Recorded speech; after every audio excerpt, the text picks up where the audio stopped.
Hola, bienvenidos. Esto es Noticias. Soy Paola Pérez. A nombre de Tatiana Pérez, los saludo y acompaño esta jornada. Hoy revisamos 3 temas puntuales y los sometemos al análisis. Aquí nuestros titulares. Es noticia Venezuela. Expertos analizan las actuales condiciones económicas del país con cifras que superan la media de América Latina, pese al criminal bloqueo de Estados Unidos. De acuerdo con la CEPAL, el Producto Interno Bruto del país va a crecer 5% y la región en su conjunto 1.2% este año. Vamos a profundizar este escenario con el doctor en Economía, exministro y excandidato a la presidencia del Ecuador, Andrés Arauz.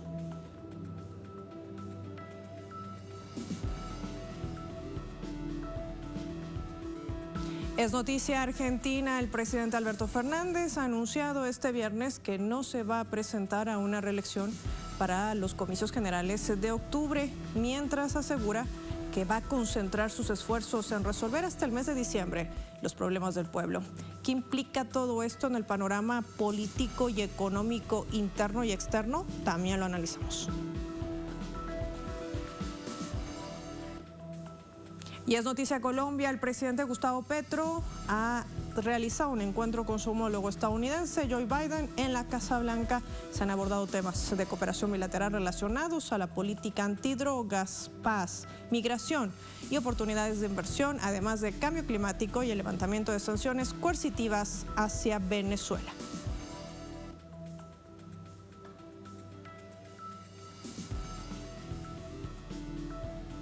Bienvenidos, así iniciamos.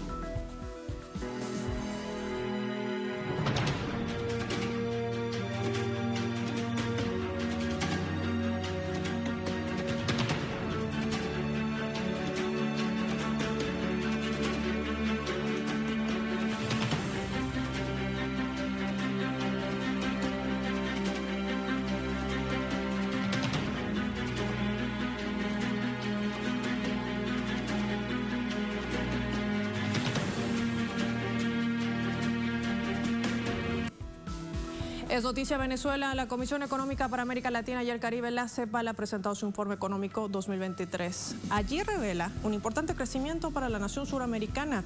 La región también va a crecer en medio de un escenario de incertidumbre en el mundo. En el más reciente informe expuesto por la Comisión Económica para América Latina y el Caribe, se estimó un crecimiento económico para Venezuela en el contexto de su reactivación de relaciones comerciales. De acuerdo con la CEPAL, el desarrollo económico de la región estará liderado por Venezuela, cuyo Producto Interno Bruto crecerá un 5%, un hito en medio del bloqueo económico y comercial que Estados Unidos y algunos aliados imponen al país. En la tabla le siguen Panamá, con un 4,6% de crecimiento de su Producto Interno Bruto, República Dominicana, con un promedio de 4,6%, Paraguay con 4,2%, las Islas del Caribe 3,5%, Guatemala 3,2%, Honduras 3%, Costa Rica 2,7% y Nicaragua 2,3%, El Salvador, Uruguay, Perú, Ecuador y Bolivia, todos con un crecimiento estimado del 2%, seguido de Cuba y México, ambos con un alza del 1,5%. Al final del cuadro, aún con cifras positivas, están Colombia y Brasil, mientras que Chile, Haití y Argentina son los únicos que decrecerán este año, según CEPAL. Respecto a la región en conjunto, la Comisión Regional de las Naciones Unidas redujo su proyección de crecimiento del Producto Interno Bruto para 2023 del 1,3% estimado en diciembre a un 1,2%, debido principalmente a elevadas incertidumbres externas y restricciones internas. Se estima que todas las subregiones evidenciarían menor crecimiento este año en comparación con 2022. América del Sur crecerá un 0,6% en 2023. El grupo conformado por Centroamérica y México lo hará en un 2,0%, América Central un 3,1% y el Caribe crecerá un 3,5%. En este sentido, el organismo señala que los efectos de la inflación aún se reflejan en la caída del consumo privado a escala global, y Latinoamérica no escapa de esa realidad. Junto a los riesgos financieros, persiste, por ejemplo, la incertidumbre respecto a los efectos que pudiera conllevar la prolongación del conflicto en Ucrania. Este es un tema que merece un análisis político, pero sobre todo económico. Lo adelantábamos en nuestros titulares. Está en nuestros estudios el doctor en economía, además de exministro y ex candidato a la presidencia del Ecuador, Andrés Arauz. Qué placer tenerlo con nosotros. Gracias por venir a Es Noticia. Muchísimas gracias por la bienvenida, Paola. Un gusto estar aquí. El placer es nuestro, doctor. Es importante entender cómo se lee económicamente el hecho de que Venezuela, una nación suramericana con más de 900 sanciones, con medidas unilaterales, refleje un crecimiento de esta naturaleza. ¿Qué implica? Bueno, es una señal de la recuperación de la economía venezolana a pesar del bloqueo criminal. Es básicamente una señal de cohesión del país que ha sabido sobrellevar una serie de ataques de corte financiero, petrolero, comercial, tecnológico, que a veces no se analiza y que evidentemente ha significado una reconstitución de las fuerzas productivas internas que todavía tienen mucho por avanzar, pero que evidentemente ha recuperado el paso. Y esa tasa, ese 5%, para que la gente nos entienda, significa que estamos yendo mucho más rápido que el resto de los otros países de la región. Eso es digno de resaltar y significa que se está logrando esa recuperación. A propósito de las cadenas productivas, Venezuela es una nación que se conoce altamente por ser un país petrolero, pero qué importante es poder diversificar sobre todo el ingreso que pueda registrar el Producto Interno Bruto, el PIB en cada nación.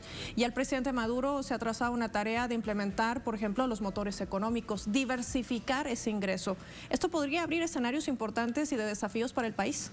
Absolutamente correcta la estrategia. Es el momento de diversificar. A pesar de ser un momento difícil, a pesar de estar en una situación en contexto de bloqueo, es el momento de impulsar una estrategia de diversificación, de buscar otras fuentes de divisas para el país, otros sectores productivos que puedan tener un peso importante en la economía, en algunos casos poner a utilizar la capacidad instalada que ya existe en Venezuela. Hay fábricas, hay talento humano, hay los recursos, solo hay que ponerlos a trabajar y eso puede significar un boom, realmente un crecimiento constante y fuerte que además puede beneficiar al resto de América Latina. A veces los latinoamericanos no entendemos bien cómo operan las sanciones, no entendemos de que el ataque a Venezuela es un ataque a toda América Latina, porque si Venezuela está debilitada económicamente tampoco puede comprar otros bienes y servicios a otros países de la región. Sufre toda la región cuando se ataca a uno de nosotros. Por eso es importante convertir esta estrategia de diversificación económica también en una estrategia de integración productiva regional y pues el tamaño y la fuerza de Venezuela puede ser un factor clave para lograr aquello. Hablando de las sanciones, una medida de imposición coercitiva, unilateral, arbitraria, totalmente contraria al derecho internacional, que trata de alguna manera de contener y retraer el crecimiento de su economía sin tomar en cuenta, hoy no vamos a analizar el impacto humano que tienen, por supuesto, las sanciones, pero el hecho de tratar de aislar a Venezuela, que no ha conseguido su objetivo, doctor Arauz, ¿usted cree que este crecimiento también se ve reflejado en ese intercambio de cooperación estratégica que tiene aún Venezuela con países de América Latina, del Caribe, más allá de sus fronteras con Rusia, con China, no solamente en acuerdos bilaterales, sino también en memorándums de entendimiento? ¿Cree que ese ha sido también un factor de peso? Absolutamente. El haber sido suficientemente inteligente de diversificar las relaciones económicas internacionales, de buscar otros socios que no tengan el temor de las sanciones, de buscar tecnología que sustituya a la que se utilizaba antes en el marco de un bloqueo, es la estrategia adecuada. Claro que la diversificación de relaciones, buscar otros socios como los países miembros de los BRICS, como socios en el Medio Oriente, ¿no es cierto?, Rusia, China, otros países dentro de la región, es absolutamente importante, pero hay que seguir enfatizando la necesidad de que las propias fuerzas productivas venezolanas también sigan fortaleciéndose, sigan teniendo más capacidad, sigan produciendo aún más y que también se atrevan a exportar, que generen divisas y un elemento absolutamente clave, Paola, que esas divisas entren al país, que esos dólares ayuden a dinamizar, estabilizar el tipo de cambio, a poder fomentar mayor liquidez en la economía y que haya más actividad económica. Eso es clave y creo que todos tenemos que contribuir a que ese sea un logro. Hablando de esta lectura geopolítica que también tiene su impacto económico, por supuesto hablando de la geoeconomía. Cuando hablamos del grupo de los BRICS, que además ha tenido gran impacto en este delineamiento quizás de correlación de fuerzas que se genera en el planeta, con un grupo que además recibe intereses de otras naciones como Arabia Saudí, otros países africanos, inclusive la Argentina, que ha planteado su interés de formar parte no solamente de los BRICS, sino de la Franja y la Ruta de la Seda. ¿Usted cree que es necesario entonces, enmarcado en esta nueva gráfica de nuestro mapa geopolítico en América Latina, con sus excepciones, claro, de la aplicación de modelos que aún se han ralentizado, si vale el término, como el caso de Ecuador, como vemos ahora en Perú, como hemos visto en su momento también aún en Paraguay, pero que ha tenido también el surgimiento con la recuperación de la democracia, por ejemplo en Bolivia, recuperar el modelo económico productivo comunitario, el hecho de que otras naciones han impulsado el bienestar de las sociedades por encima del capital ha sido fundamental. En el marco de integración hablando, ¿qué tanto peso tendrá estos mecanismos que hoy contamos, que han tenido su eficacia, por ejemplo, cuando hubo la COVID-19 con el ALBA? Han sido los únicos países que forman inclusión del ALBA, el poder tejer puentes, por ejemplo, para el intercambio de vacunas, algo que en otras naciones no ha tenido resultados. Absolutamente clave, ¿no? Las estrategias, por ejemplo, de los países del ALBA de actuar conjuntamente en el contexto de la pandemia es lo que salvó millones de vidas. Imagínate ese logro de salvar millones de vidas cuando en otros países teníamos muertos por doquier. En mi país, la ciudad de Guayaquil se convirtió en un cementerio al aire libre, porque se depositaban los cadáveres de los familiares muertos en las calles. Eso jamás vimos en los países del ALBA, porque había una planificación estratégica desde mucho antes de que la salud de los pueblos era una prioridad, y eso se vio reflejado en términos productivos. Ahora vemos cómo estas alianzas también con otros grandes bloques planetarios son importantes no solo para los objetivos de la salud, sino también la soberanía alimentaria, la soberanía energética, la soberanía de la industrialización de los recursos naturales que tenemos en abundancia en el marco de este nuevo ciclo tecnológico que estamos entrando. La gente solo piensa que, por ejemplo, usa el software de inteligencia artificial, pero detrás de eso está un servidor de datos enorme que utiliza una gran cantidad de minerales para poder mantener ese sistema funcionando. ¿Y de dónde vienen esos minerales? Primordialmente de los países del sur, de África, de América del Sur, y resulta que América del Sur, Venezuela es una potencia minera, por ejemplo. Entonces, hay una dimensión material también a las nuevas tecnologías que tenemos que poner atención, y es una clave para la inserción de Venezuela en el contexto del siglo XXI. Así que aquí hay grandes oportunidades de ser estratégicos con los recursos que tenemos, con los potenciales productivos que se pueden desarrollar y con los nuevos socios que pues se están afincando a nivel internacional. Solo en el último mes hemos visto cambios geopolíticos que quizás no han pasado en décadas. El tema de los acuerdos de paz entre Irán y Arabia Saudita, el fin de la guerra de Yemen, el rol estratégico de China con Rusia alrededor de la transformación del sistema financiero, los países del sudeste asiático, el cambio de la cotización del petróleo en dólares al petroyuan, son cosas que están yendo de forma muy acelerada, pero no podemos descuidarnos. Tenemos que hacer el trabajo en casa, continuar impulsando nuestro propio aparato productivo para satisfacer las necesidades de nuestro pueblo. Y ese paradigma también podría aplicarse para nuestra América Latina, recuperar aquellos escenarios que nuevamente han sido catapultados por estos modelos económicos, llámese neoliberales o imperialistas, que de alguna manera van en detrimento de toda esa conquista social que a lo largo de años se ha tratado de construir y que es increíble, pero que en tan solo meses se echa todo por tierra. Y esto podría tener un nombre, la UNASUR quizás. Por supuesto, la UNASUR es una esperanza para los pueblos, es ese vehículo que nos va a permitir construir la patria grande en la práctica.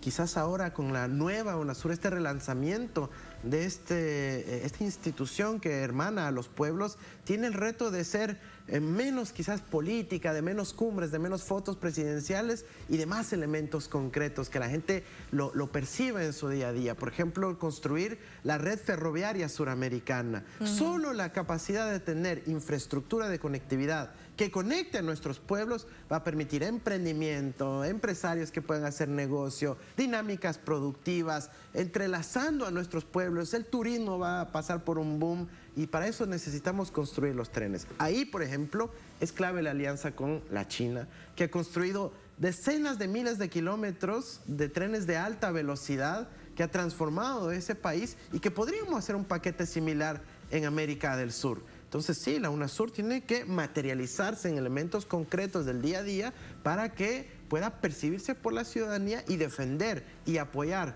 y apropiarse del proceso de integración regional. Y hablando de blindar las economías de nuestra región que prácticamente se convierten en el foco o quizás la ambición latente de grandes potencias, veíamos la llegada de la jefa del Comando Sur, por ejemplo, a la Argentina, luego pasaba a Chile, Richardson, que dijo de manera abierta también que tenía intereses en los recursos estratégicos de la región. No es algo desconocido, pero para ello también trabajar en una integración que de alguna manera delinee no solamente la soberanía, el respeto a la autodeterminación de los pueblos, sino también ese blindaje a través quizás de una moneda común. ¿Podría ser esta quizás una alternativa de la que tanto se ha luchado y se ha querido trabajar durante años? ¿Cómo plasmarla? Hay que construir distintos niveles de protección. El uno es primero tener elementos de soberanía alimentaria, sanitaria, energética, para que inclusive en las peores situaciones el pueblo pueda poder tener su reproducción de su vida, ¿no es cierto? Entonces, esa es la principal protección que tenemos que tener. Sistemas productivos que estén funcionando con energía local, con recursos locales, con una industria local. Y tenemos las capacidades. Tenemos, absolutamente. No somos menos inteligentes que los asiáticos o que los europeos. Tenemos esas capacidades. Necesitamos voluntad política y obviamente detalles en la planificación e implementación de ese tipo de estrategias. Entonces, la primera defensa es tener sistemas productivos robustos, menos dependientes de suministros externos o de tecnología externa. Pero en segundo lugar, tenemos que ver cuáles son esos puntos donde podemos tener vulnerabilidad. Quizás en elementos tecnológicos, en software que estamos utilizando, en nuestros datos que se están exportando al norte y se almacenan allá y ni siquiera podemos acceder a ellos. Y obviamente también en la parte financiera. Cuando uno quiere hacer una transacción, por ejemplo, de Perú a Uruguay, ese dinero ahora tiene que pasar por un banco en Miami o en Nueva York. ¿Por qué? No tiene ningún sentido desde el punto de vista de la eficiencia, de la velocidad de la transacción, de las dinámicas internas. Es mejor que podamos tener un sistema de pagos interno. Ni siquiera estoy yendo al asunto todavía de la moneda común, sino simplemente un sistema de conexión que evite tener que pasar por bancos en Estados Unidos, que pues obviamente ellos se rigen por sus usos horarios, por sus horarios laborales, por sus feriados, pero también por su control respecto a las sanciones y a la información que manejan. Entonces tenemos que construir soberanía en los sistemas de pagos para poder agilitar las transacciones comerciales, de negocios, de emprendimiento de nuestra región y que la gente lo pueda percibir en su día a día. Así como aquí en Venezuela tenemos el pago móvil que ya es casi universal, todo el mundo lo utiliza, ¿por qué no aplicar esa misma tecnología para toda América del Sur y poder tener pagos instantáneos en cualquier lugar de nuestro continente? Eso nos va a dar un salto de innovación, nos va a hacer mucho más eficientes, más productivos y además va a generar una esperanza, una ilusión movilizadora de que sí vamos a poder integrarnos. Saltos cualitativos, cuantitativos, que generan seguramente el desarrollo para nuestras regiones y que además de alguna manera también vivirán su propia transformación con todo este cambio vertiginoso que tienen además las economías en el mundo, muy golpeadas, ya sea por la COVID-19 o por las sanciones que también derivan en situaciones que de alguna manera también son los resagios de esos modelos económicos que se ven hoy más afectados que los que implementan otro tipo de acuerdos comerciales de cooperación sin condicionamientos y sin chantajes. Ya lo estamos viendo reflejados en el viejo continente, en el propio Estados Unidos, con una inflación de más de 40 años, nunca antes registrada, que también está teniendo sus secuelas. En medio de todo este panorama, hablar de estos escenarios es muy importante. Visualizar una América Latina unida siempre ha sido una de las consignas y la clave, creo yo, del éxito de muchos de los gobiernos que se mantienen latentes por más de 10 años, con transformaciones profundas, salvo sus excepciones, claro está. Pero lo cierto es que en medio de estas transformaciones también vienen esos escenarios donde uno se pregunta, ¿qué va a pasar de aquí en más para la construcción, sobre todo, de proyectos que estén enlazados a una tan anhelada paz, que es una de las políticas que forma parte de la diplomacia, por ejemplo, de Venezuela? La paz fundamental en la región que garantiza también el desarrollo. Sin la paz es imposible hablar de un nuevo modelo económico, de la implementación de proyectos, ni del alcance de estructuras y nada de lo que concierne a lo que es en materia económica. También hay que hacer una lectura desde ese punto de vista. Absolutamente. La paz es la precondición para que pueda desarrollarse toda actividad humana, no solo la productiva, sino que podamos tener actividad social, comunitaria, cultural, de reproducción de la misma vida. Entonces, la paz es un imperativo no solo en nuestra región, sino en el mundo. Pero América Latina, especialmente Suramérica, ya fue declarada como una zona de paz. Pero eso implica no solo una declaración o retórica, significa planificar la paz, significa poder mitigar los riesgos de confrontación entre nosotros, significa dotar de inteligencia, análisis, datos a los distintos gobiernos, a los distintos sectores sociales para poder evitar los conflictos, significa tener buenos sistemas de seguridad ciudadana para que la gente pueda emprender, vivir, ir a la escuela, caminar por la calle con tranquilidad y eso permita liberar las fuerzas creativas que necesita nuestra gente. Así que la paz es un elemento indispensable, es un elemento constituyente de la UNASUR y por eso vamos a impulsarlo con fuerza. Ojalá todos los países de la región, incluyendo el mío, por ejemplo, adopten el principio de que necesitamos paz. Pero a veces un elemento tan sencillo, tan unificador, tan lógico, encuentra obstáculos porque quieren responder a lógicas belicosas, belicistas, guerreristas, alineadas a los intereses, por ejemplo, de los Estados Unidos. Así que esas visiones tienen que ser superadas, tienen que ser descartadas, rechazadas por los pueblos y que tengamos nuevamente una visión conjunta alrededor de la paz para el desarrollo de los pueblos.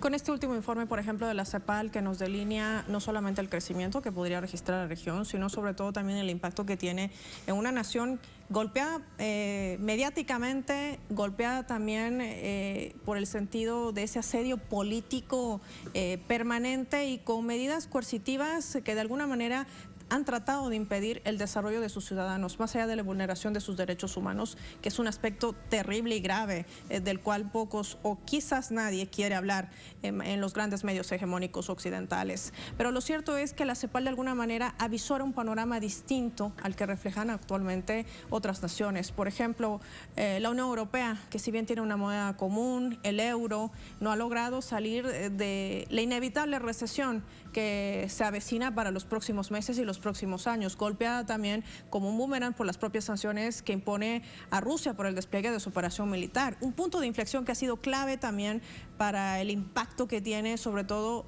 bajo este sistema financiero que conocemos, el dólar y el euro, más allá de que siga siendo la moneda que prima dentro de las relaciones comerciales o intercambios comerciales, pero surge el hecho también de países que quieren comerciar en sus propias monedas nacionales y esto de alguna manera va a cambiar ese aparataje que usted nos decía, toda esa estructuración financiera que actualmente estamos pues sometidos o condicionados. Absolutamente, eso va a cambiar, está cambiando a un paso acelerado. Pero es un viaje largo, ¿no? Es un viaje largo, es un camino largo por recorrer todavía. El sistema hegemónico se constituyó durante todo el siglo XX. Estamos ya entrando en el XXI, pero todavía faltan varios pasos para que eso 27 años ocurra. con el dólar. Falta mucho todavía por eso a nivel internacional, pero pueden haber también sorpresas. El dólar funciona bajo una lógica que se llama economías de red, porque si tú usas el dólar, yo tengo que usar el dólar, entonces los otros también. Y si es que se van construyendo estas alternativas, sobre todo con la incorporación de innovación tecnológica asociadas a esos medios de pago, el salto quizás puede sorprendernos. A veces, ¿no es cierto?, recordamos cuando habían redes sociales como Hi5 o MySpace, que ahora nadie recuerda, y hubo una transición hacia otras redes sociales como Facebook y otras. Entonces, a veces esos cambios se pueden dar muy rápidamente sin que nos demos cuenta. Así que hay que evaluar eso con cautela, planificar en esa dirección, pero no olvidar que todavía estamos en un sistema hegemónico donde los Estados Unidos, su moneda, son los imperantes. Ahora, ¿cómo planificamos para eso? Apostándole a la integración regional, investigando, estudiando, analizando, proponiendo los elementos técnicos adecuados para que cuando el mundo esté listo a eso, nosotros también estemos listos y no quedemos luego en offside, ¿no? Quedemos fuera de juego cuando simplemente el mundo haya cambiado y nosotros nos quedemos en el pasado. Entonces tenemos que estar listos para eso, nos estamos dedicando a eso y estos días tuvimos un seminario internacional del Instituto de Estudios Económicos y Tecnológicos recientemente creado, donde se tuvo distintos invitados internacionales de Europa, de Asia, de América Latina para discutir justamente cuáles van a ser esas transiciones económicas y tecnológicas, cómo podemos aprovecharlas y cómo continuar recuperando la economía venezolana a partir de esas transiciones. Los pasos y los cimientos yo creo que ya se han sentado sobre las bases, sobre todo con los inversores, y no hablamos de estatales en acuerdos bilaterales, como reciente suscrito con Bolivia, que abarca el área petrolera, gasífera y petroquímica, sino también los inversores privados. Desean invertir en un país que, pese a ser cuestionado por una potencia internacional como es Estados Unidos, pues reconocen que las potencialidades de los países de América Latina tienen mucho más que dar. Quizás de aquí podría salir también una respuesta innovadora, como usted dice, de ciencia, de tecnología, de capacidades multifacéticas que de alguna manera llegan a robustecer y blindar las economías de la región. Absolutamente. La región tiene un potencial enorme, pero no podemos cometer la equivocación de estar esperando que ojalá llegue la inversión extranjera. Tenemos que nosotros usar nuestros propios músculos. La región tiene ahorrados más de 400.000 millones de dólares depositados en Estados Unidos, y que esos recursos, si podemos movilizarlos, esa decisión política de aprovecharlos, de invertirlos, por lo menos una fracción de eso dentro de nuestra misma región, vamos a tener un boom, no solo de crecimiento, de desarrollo, de infraestructura, de conectividad, sí, de emprendimiento, de oportunidades para los jóvenes, las mujeres, de todo tipo de economía que pueda darse en la región. Así que tenemos que abandonar esas actitudes donde a veces tenemos una mentalidad algo colonial, en donde esperamos que llegue algo del norte, y nosotros decir, lo podemos hacer, y lo podemos hacer como ha demostrado Venezuela, que incluso en un escenario de bloqueo criminal está con las tasas más altas de América Latina, con las tasas más altas de la región suramericana. Entonces eso es una muestra de que se puede hacer inclusive en condiciones absolutamente duras, como no lo vamos a hacer como región en su conjunto. Quiero agradecerle, doctor Andrés Arauz, por su tiempo, por haber participado con nosotros en el programa. Ha sido un placer tenerlo en Es Noticia. Muchísimas gracias, Paula. Al regreso vamos a hablar de Argentina, porque el presidente Alberto Fernández ha señalado que no va a presentarse a una reelección. Esto va a tener implicaciones no solamente para el partido Frente de Todos, sino también para la implicación económica y política del país. ¿Qué dicen las otras fracciones? Se acercan las PASO, las elecciones generales. Los detalles al volver.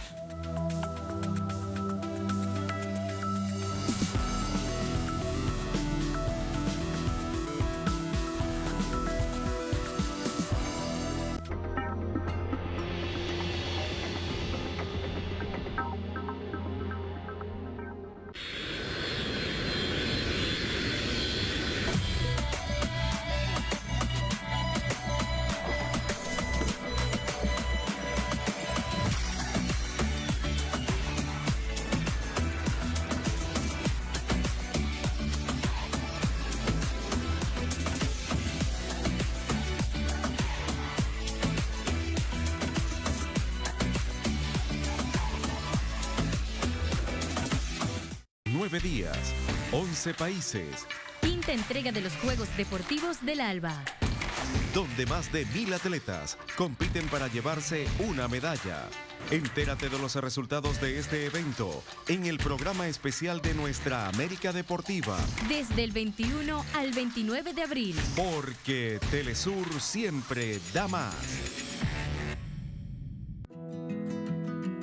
Estamos en la comuna de Cristalinas, aquí en todo, en el depósito, esperando al presidente. La hemos esperado con todos, con gusto, con amor, con todo. Nosotros queremos garantizar la producción de ustedes, que no estemos pendientes de las lluvias para sembrar. Significa mucho el tener agua, el tener nuestros terrenos que nunca me imaginábamos tener el riego, pero ahora ya lo tenemos. Es un progreso para la gente de aquí, ¿no? Va a duplicar, va a triplicar los ingresos de la familia, de las comunidades que hoy se benefician. Gracias a este riego hemos podido producir, asegurar la producción, que hay productos para los hermanos que viven en la ciudad, en los mercados a nivel departamental como nacional. Y ahora vamos a sacar 2, 3 cosechas por el agua.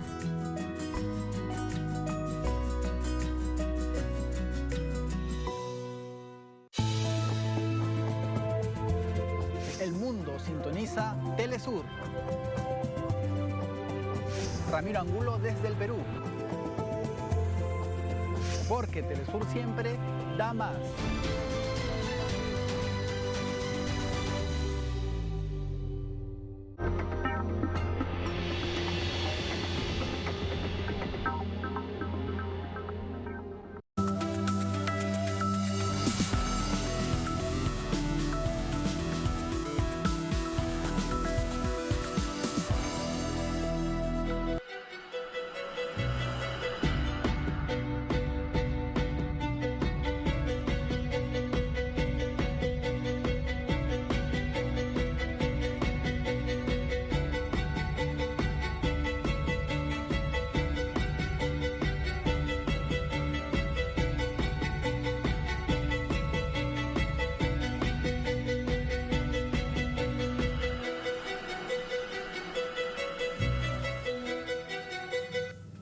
Es noticia argentina. Alberto Fernández, el presidente, ha señalado que no se va a presentar a una reelección para los comicios generales previstos para octubre de este año.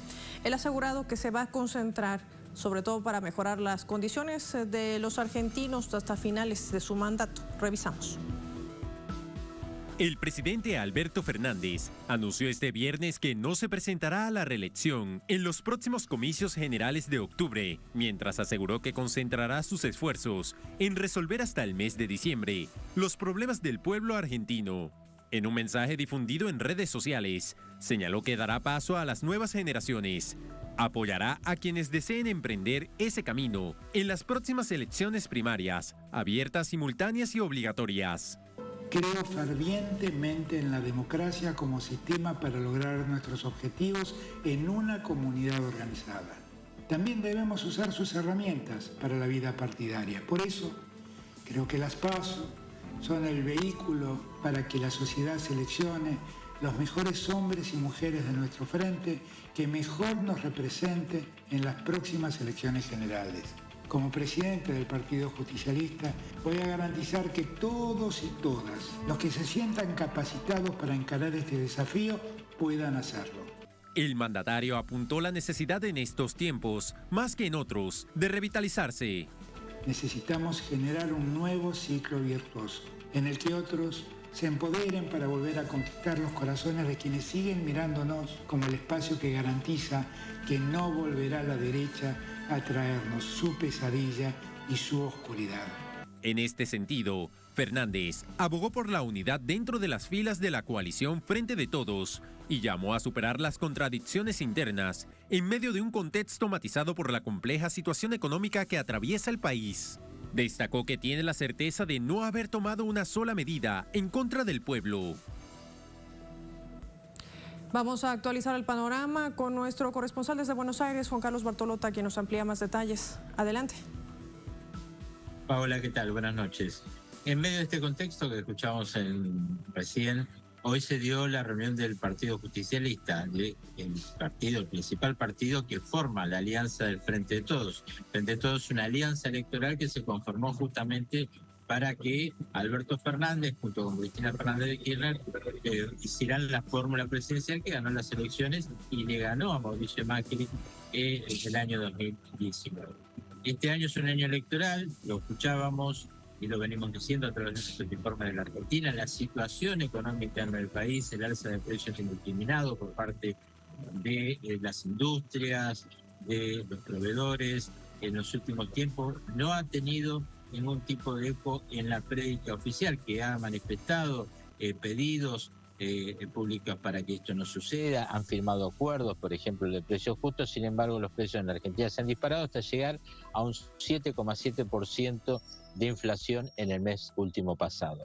Todo este cuadro de situación, más cierta indefinición política dentro del Frente de Todos, la figura central también gravitando en todo esto, Cristina Fernández de Kirchner, de quien todavía, a pesar de su renunciamiento público, en el momento en que fue sentenciada por una Cámara Federal, de no ser candidata, igualmente esta situación abrió un sinnúmero de interrogantes que terminó en lo que se denomina un operativo clamor, que dirigentes políticos del kirchnerismo, del justicialismo, le están pidiendo a Cristina que revea esa posición y sea candidata. Todo este contexto, la situación económica, primero porque pega directamente en los bolsillos de los argentinos, y se hace cada vez más difícil poder llegar, como se dice comúnmente, a fin de mes, bueno, ha generado este caldo que hoy vemos con la renuncia a una reelección del presidente Alberto Fernández. En este contexto, entonces, le decía, reunión del Partido Justicialista en la noche de hoy, terminó, no duró más de 30 minutos aproximadamente, estuvo el presidente Alberto Fernández, estuvieron los consejeros nacionales del Partido Justicialista y se decidió que el 16 de mayo se va a realizar la reunión del Congreso, el máximo órgano partidario del Partido Justicialista. Allí se definirá entonces si se llega a un consenso, si va a haber paso dentro de la coalición de gobierno, esto es decir, que compitan los distintos candidatos que ya se están diciendo van a participar de esta contienda electoral. Pero todo esto, Paola, va a estar supeditado a la palabra que todos esperan el 25 de mayo, cuando se cumplan 20 años del triunfo de Néstor Kirchner a la presidencia de la Nación, donde Cristina Fernández de Kirchner, en un acto central para conmemorar esa fecha, va a hablar si esta dice voy a ser o no candidata a la presidencia o a otro cargo legislativo, de lo cual también se está especulando. Muchas son las versiones, muchas son las dudas a partir de esto. ¿Qué va a hacer el presidente ahora? Si con esta decisión de alguna manera va a estar o se va a ver debilitado su poder como presidente.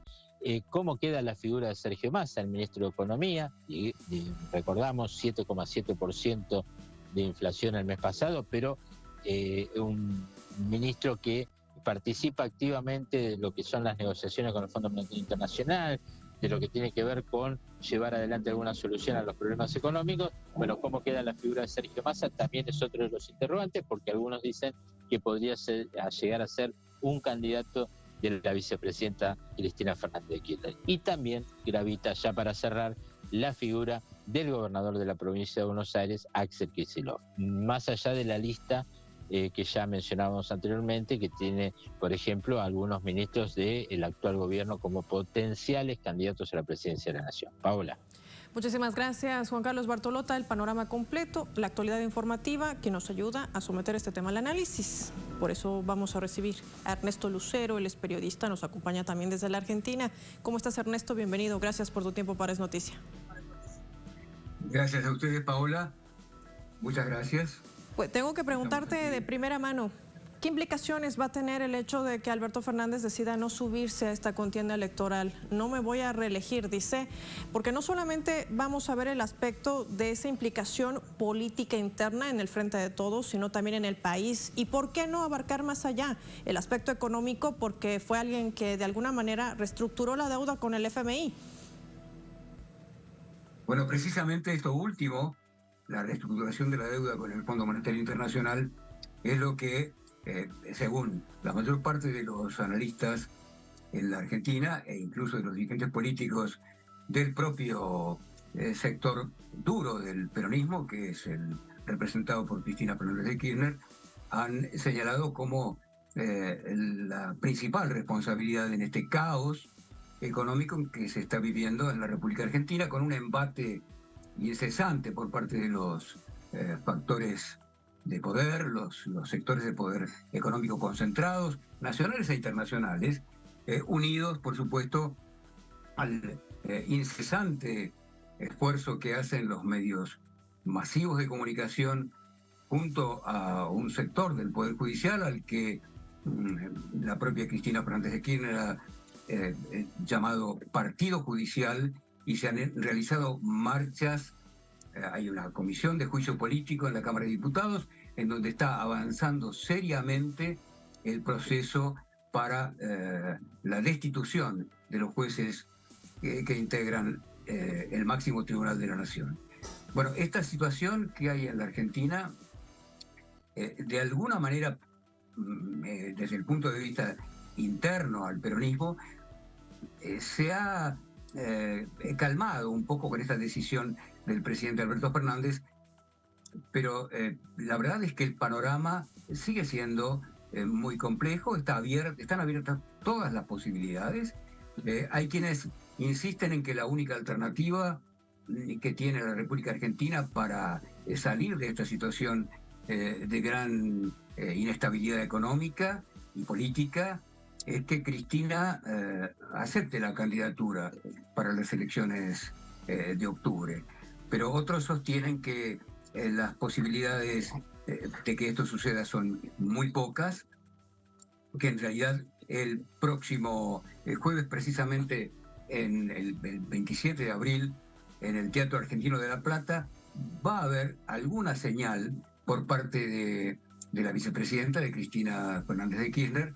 El 27 de abril se conmemora la fecha en la que ganó, mejor dicho, en la que fue ungido prácticamente presidente de la nación Néstor Kirchner, porque fue la fecha en la que, habiendo salido segundo en la elección, derrotado por el presidente Carlos Menem, este último no se presentó y quedó consagrado Néstor Kirchner como candidato, como presidente de la nación, y asume el diciembre, ¿no?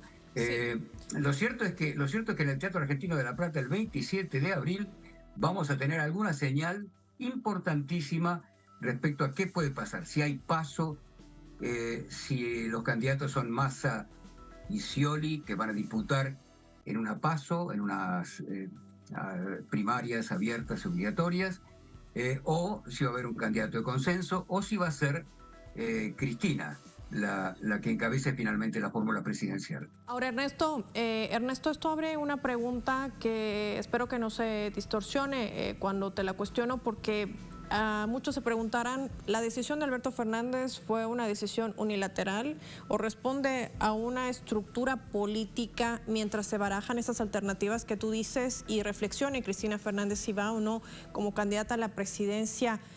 ¿Se estaría trabajando quizás el Frente de Todos en alternativas o en una renovación? ¿Podría ser ese quizás el anclaje que tiene el partido a lo interno? ¿Cómo entenderlo? La renuncia a la reelección del presidente Alberto Fernández era la crónica de una muerte anunciada. Lo que sí sorprendió fue el momento en el que se produjo, por lo que nosotros sabemos, a las 3 de la mañana recién se terminó de editar ese video que ustedes pusieron en el aire y que es el video oficial en el que el presidente informa de esta decisión que toma. Pero esto se terminó de editar, como decía, a las 3 de la mañana, y solamente los ministros más cercanos al presidente conocían esa decisión, y por supuesto también desde anoche lo sabía la vicepresidenta Cristina Fernández de Kirchner. Pero tomó de sorpresa incluso a los grandes medios de comunicación. Ni Clarín ni Nación informaron ni dieron señales que permitieran pensar en la posibilidad de que esto podía suceder. Como dije antes, la decisión de Alberto Fernández tranquiliza un poco, facilita un poco las posibilidades que tiene el peronismo en su conjunto para decidir una estrategia de cara a las próximas elecciones, y sobre todo para desarrollar o construir un programa de gobierno que el candidato va a tener que ajustarse a eso. El tema del Fondo Monetario Internacional, la deuda con el Fondo Monetario Internacional, sigue siendo el problema central. Si me permitís, Paola, sí, dale. Yo creo que es importante tener en cuenta lo que dijo el presidente Lula cuando puso en funciones a Dilma Rousseff al frente del Banco de los BRICS en China, y señaló en tono muy enérgico que el Fondo Monetario Internacional no podía comportarse como una institución que pusiera el cuchillo en la garganta a un país como la Argentina, en clara alusión al fuerte condicionamiento que tiene una deuda externa contraída por el gobierno del presidente Macri, y que tendría que ser renegociada si es que hay alguna posibilidad para ello, para que el peronismo, el próximo gobierno, pueda avanzar en un país un poquito más estable y creíble. De lo contrario, las posibilidades son caóticas. Ahora, Ernesto, las PASO, nos dices, también podrían convertirse en un termómetro de la arena política en la Argentina. queremos saber cómo andan también las otras facciones políticas que hacen vida en esa nación suramericana y que también tendrán que encarar a sus próximos candidatos en las condiciones actuales. La derecha en la Argentina tiene también bastantes conflictos internos, hay diferencias importantes entre el jefe del gobierno de la Ciudad Autónoma de Buenos Aires, Rodríguez Larreta, y por otra parte Patricia Bullrich, que expresa una línea un poco más a la derecha todavía. Además hay un tercer ingrediente en este cóctel que se juega a la derecha, que es el que representa a Milei, que sostiene, como seguramente ustedes en Telesur lo han escuchado más de una vez, posturas o posiciones que pueden caracterizarse claramente como neofascistas. Allí hay diferencias que tienen que resolverse también en la coalición de Juntos por el Cambio, donde el Partido Radical también está pujando, insistiendo en tener una participación más activa que la que tuvo durante el gobierno de Macri, que fue un convidado de piedra. Así que este es el punto, esto es lo que está pasando hacia la derecha, hacia la derecha del espectro político en la Argentina. Ernesto, por último, en medio de este panorama y mientras se redibuja o se barajan esos nombres que puedan ser una alternativa para el Frente de Todos y también para conocer un poco del manejo de aquellas decisiones que enmarcan a una derecha calcitrante también en la Argentina, con modelos marcados que ya lo han visto, lo han palpado a través del último gobierno de Mauricio Macri, que tienen una tendencia que les ha generado también estado desde el Fondo Monetario Internacional. Mientras esto se disolida y de alguna manera se cierne en la arena política, hay desafíos que tendrá que encarar quien sea candidato o candidata a la presidencia del país. Me gustaría que podamos tocar algunos aspectos, sobre todo en medio de la tensión, no solamente por el lawfare en la Argentina, sino también por el hecho de los condicionamientos que también hablaba el propio presidente Alberto Fernández y la dura sequía, hablando del tema climático que también está azotando ese país. Hay factores o variables que son incontrolables, por ejemplo esta, que tiene que ver con la cuestión climática, y también otros factores de naturaleza geopolítica que influyen ciertamente en la situación de la República Argentina y de lo que llamamos patria grande, ¿no? Que es la guerra entre Ucrania y Rusia o entre la OTAN y Rusia. Estas son variables que no se pueden controlar, pero lo que sí se puede atender al interior de nuestro país, y que es responsabilidad de las fuerzas políticas y sobre todo del oficialismo en ese momento, es recuperar el salario, recuperar la capacidad adquisitiva del salario, para lo cual tiene que haber algún tipo de medida o una suma fija a la que se resiste la Confederación General del Trabajo porque no quiere que vea afectada su capacidad de discusión en las paritarias, o algún tipo de medida tendiente a, insisto, a hacer que el trabajador registrado y el no registrado puedan llegar a fin de mes.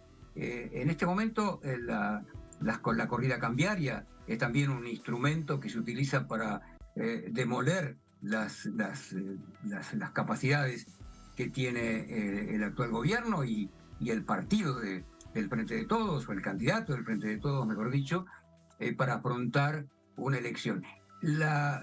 Una de las cuestiones que se barajan aquí o que se tienen en cuenta aquí es la intención de los sectores económicos concentrados, los actores judiciales y mediáticos más importantes, crear un escenario muy difícil para que el oficialismo, sea cual sea el candidato que se presente, llegue muy herido, muy golpeado, en condiciones muy difíciles, similares a las que hubo en 1989, cuando después de una hiperinflación el país parecía estallar en llamas. Lo que se supone que quieren los factores de poder, los sectores más concentrados de la economía, nacionales y transnacionales, es que el gobierno llegue a las elecciones en condiciones muy desfavorables para que el que gane, sea el oficialismo o sea la oposición de derecha, puedan imponer un ajuste muy importante, una devaluación. Y que el pueblo, que la opinión pública, digamos, acepte esto porque frente a un caos como el que se pretende sembrar, nadie se opondría a que suceda algo parecido en la Argentina a lo que sucedió cuando el presidente Carlos Menem gana la elección después de la crisis de 1989. Ahí está el escenario complejo que además deberá encarar el partido de Frente de Todos en medio también de la tensión que genera esa directriz o estrategia de la derecha para crear un golpe de mercado también para tratar de ganar los próximos comicios pautados para octubre de este año. Quiero agradecerte, Ernesto Lucero, por tu tiempo, por tu análisis y por compartir tu visión en torno a este tema que ya genera reacciones en el mundo. Gracias. Gracias a ustedes, Paola. Gracias, muchas gracias. Gracias a usted por contactarse con nosotros. Es noticia Colombia. Allí el presidente Gustavo Petro en Estados Unidos con precisión sostuvo un encuentro con su homólogo Joe Biden en la Casa Blanca. Ambos dignatarios han abordado temas de cooperación bilateral relacionados sobre todo a la política antidrogas, a la paz, migración, oportunidades de inversión, entre otras temáticas. El levantamiento de las sanciones coercitivas a Venezuela también ha sido un punto de la agenda.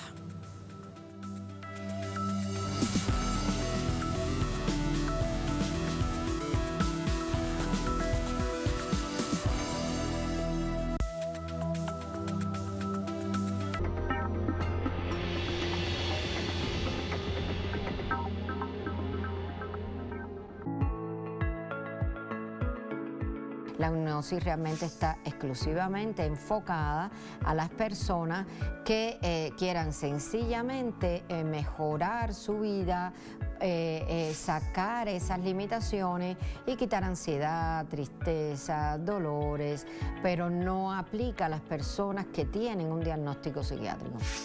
Entrevista con Aísa García desde Guía tu Cuerpo. Sábado, solo por Telesur. Recorre los acontecimientos nacionales e internacionales en un espacio que ofrece lo más relevante del panorama mundial y lo que fue noticia durante toda la semana. En síntesis, todos los viernes, solo por Telesur.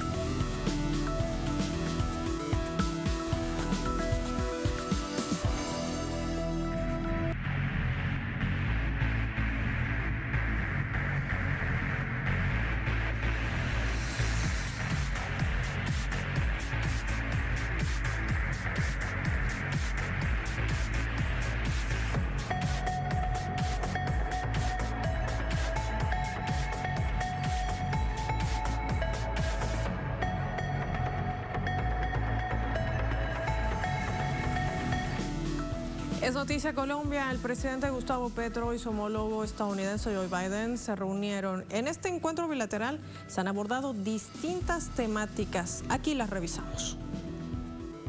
El encuentro entre el presidente Gustavo Petro y Joe Biden tuvo como objetivos abordar las relaciones bilaterales y aspectos como el cambio climático, la transición energética, los esfuerzos de paz, la política antidroga y las oportunidades de comercio e inversión. Durante la reunión, Petro propuso cambiar la deuda pública por la acción climática, como primer paso hacia una economía descarbonizada, conjuntamente con la protección a la Amazonía. En este sentido, ambos países se comprometieron a impulsar las energías limpias a través de un fondo verde. Juntos, Colombia y Estados Unidos están liderando un esfuerzo para enfrentar el cambio climático. He estado trabajando durante mucho tiempo. Hacemos lo correcto para hacer un compromiso de 500 millones para lidiar con la preservación de la Amazonia.